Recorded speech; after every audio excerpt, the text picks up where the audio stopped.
Taurus, welcome to your hopes, fears, and reality spread. As per usual, you can click right on that description box below, and it will talk about the significance of the spread as well as the placement of each card. Sure, here we go.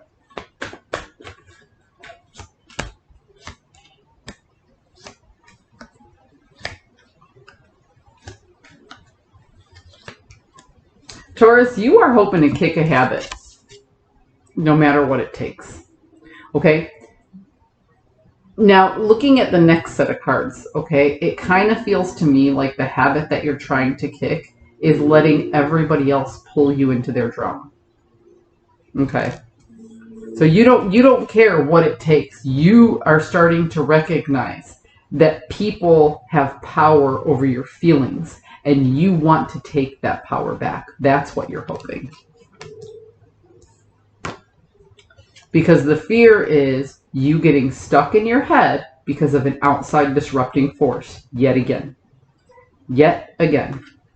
So like I said, you recognize that you have a bad habit of allowing other people to do stupid things to control your emotions.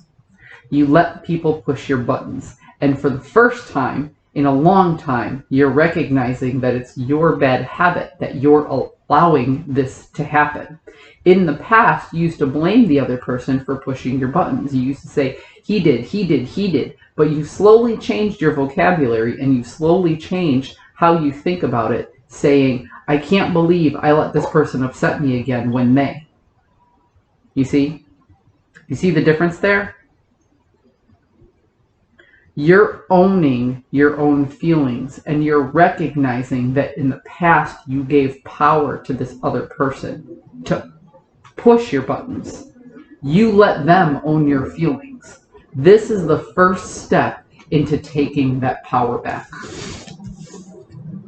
And it hurts. It hurts a little bit to know that what was stopping you from moving forward was it was easier to blame the other person than it was to accept the responsibility that there are things you can do to stop them from having this control over you. It's a really rough realization, but it's the first step in getting over it.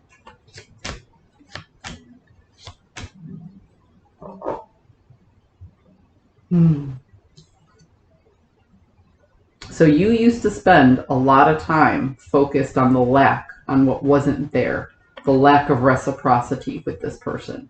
And that had an emotional toll on you. And you went and balanced it out by recognizing that this is an outside force, not an internal force, and that you are allowing that person to have that power. You wore your heart on their sleeve, and then this person swooped in and took advantage of that.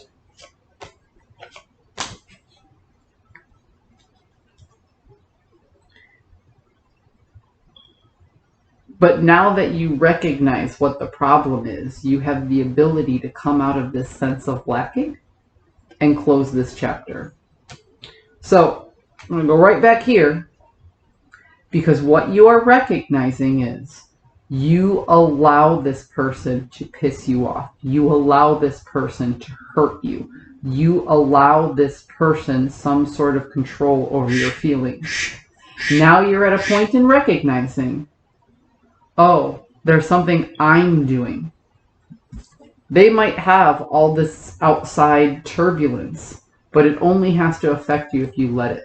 So ownership of your own feelings is the first step to kicking this habit. I hope you found a message that serves your highest good. If I could, I would suggest there was a TED Talk I watched, and I think it was called The Subtle Art of Not Giving a Fuck, in which the lady referenced how whenever it comes to something, she would consult with quote-unquote her fuck bank, which is how much time, energy, or money she was willing to spend on something. And then she would decide how many fucks she would give, so on and so forth. It's great. It's a 7-minute, or I'm sorry, it's like a 15-minute TED Talk. But I think it was called The Subtle Art of Not Giving a Fuck. And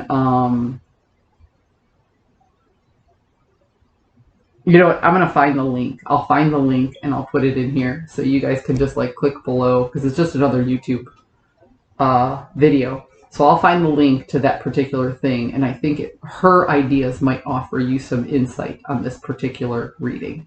I hope you found a message that serves your highest good, and I'll see you next time.